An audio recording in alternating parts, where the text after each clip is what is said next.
Hello students, आज हम study करने जा रहे हैं यूनियन।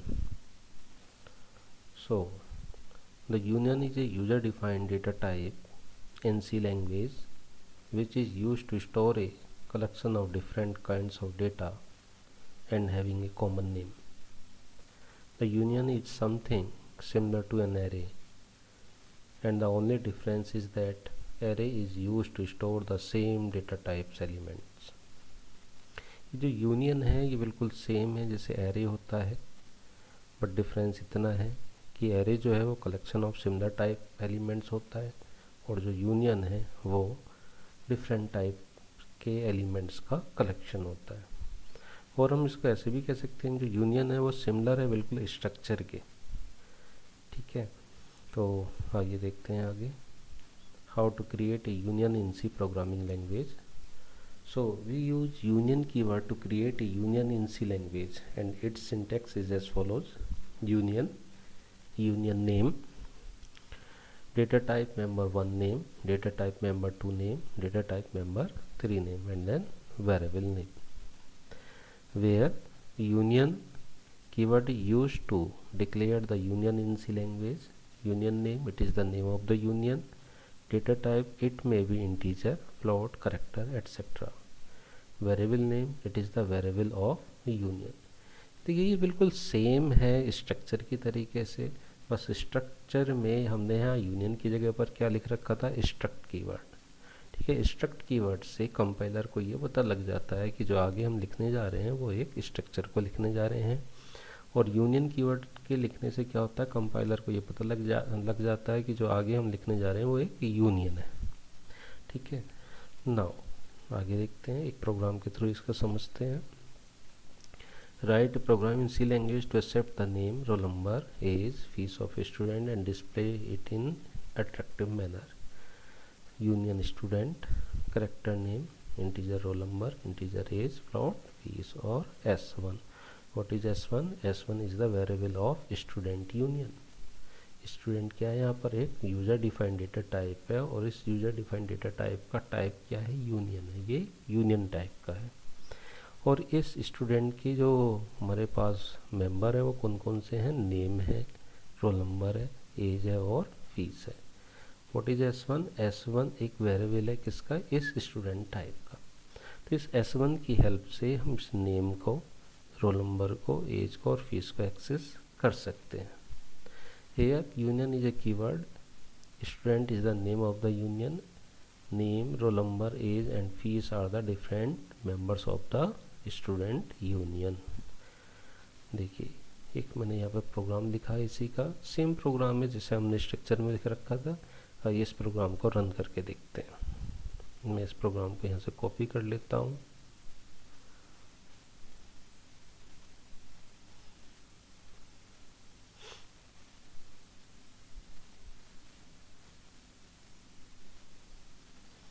मैंने यहाँ से यहाँ तक इसको कॉपी कर लिया है एंड देन यहाँ पे मैं अपने प्रोग्राम कॉपी नहीं कर लेता हूँ।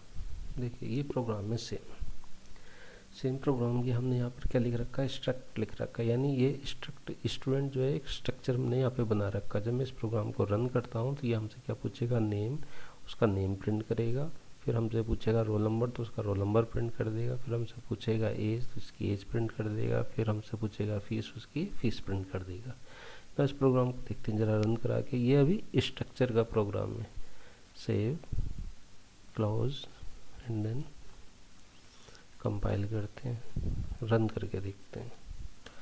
देखिए हमसे क्या पूछ रहा है, एंटर स्टूडेंट नेम। तो हमने कहा राजू।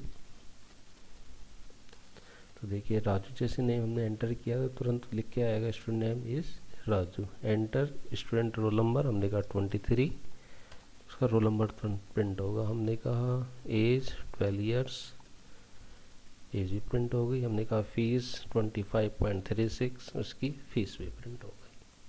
ठीक है, ये सेम प्रोग्राम था किसका, स्ट्रक्चर का। अगर यही प्रोग्राम हमारा यूनियन का होता तो ये प्रोग्राम कैसे लिखा जाता, देखिए इस स्ट्रक्ट कीवर्ड की जगह मैं क्या लिख दूंगा यहाँ पर, union and then save and then close. Now program को रन करते हैं। कंपाइल किया एंड देन मैंने इसको यहाँ पे रन किया। देखिए हमसे फिर से पूछ रहा है एंटर स्टूडेंट नेम, मैंने कहा BSc CET, रोल नंबर हमने कहा 23, एज हमने कहा 25, फीस हमने कहा 45.23 एंड देन प्रिंट।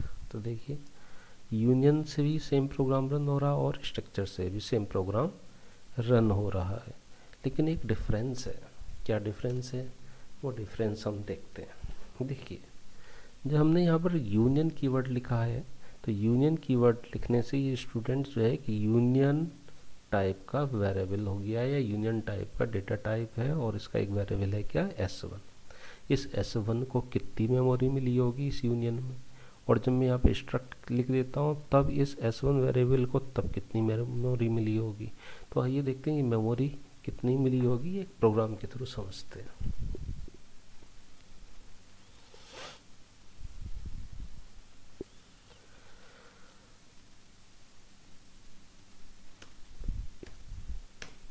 देखिए ये एक स्ट्रक्चर है स्टूडेंट, जिसकी जो प्रॉपर्टी है नेम है, रोल नंबर है, एज है और फीस है। इसका एक वेरिएबल है S1। मैंने यहाँ पर साइज ऑफ ऑपरेटर की हेल्प से इस S1 वेरिएबल का साइज कैलकुलेट कराया है। What is S1? S1 is a student type. Student क्या है? एक स्ट्रक्चर टाइप का हमारा डेटा है, ठीक है। या ऐसे कह सकता हूँ S1 जो है वो एक स्ट्रक्चर टाइप का यूजर डिफाइंड डेटा टाइप है। इस S1 को कितनी मेमोरी ऑक्यूपाइड हुई होगी इस साइज ऑफ ऑपरेटर से हमने वो कैलकुलेट करा ली होगी। आइए देखते हैं इस प्रोग्राम को रन करने के बाद S1 को कितनी मेमोरी मिली होगी। Save and then close.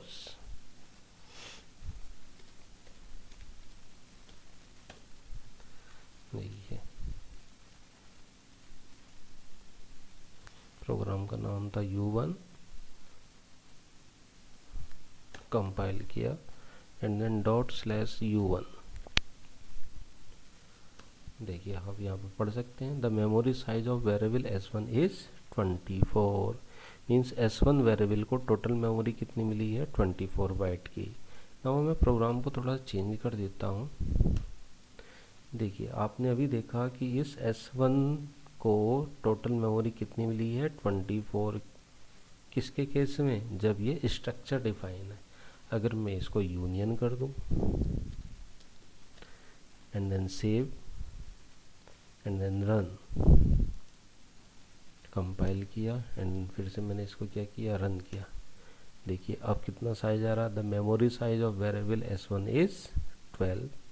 Means अगर स्ट्रक्चर लिख देते हैं तो टोटल मेमोरी 24, और यानी अगर हम यूनियन लिखते हैं तो टोटल मेमोरी S1 को कितनी मिल रही है, 12 मिल रहा है, 12 बाइट की मिल रही है। तो यहाँ पर हम ये देख रहे हैं मेमोरी कितनी ज़्यादा सेव हो रही है। अगर हम यूनियन को यूज़ करते हैं तो मेमोरी हमारी सेव होगी, और अगर हम स्ट्रक्चर को यूज़ कर रहे हैं तो मेमोरी हमारी ज़्यादा लगेगी, ठीक है।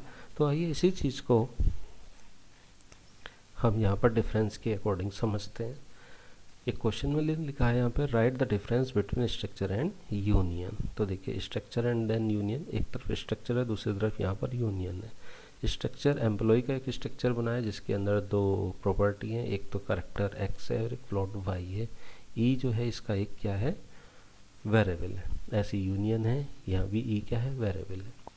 इस E वेरिएबल को, स्ट्रक्चर का जो वेरिएबल E है, इस E वेरिएबल को X और Y के लिए दो सेपरेट मेमोरी मिलेंगी।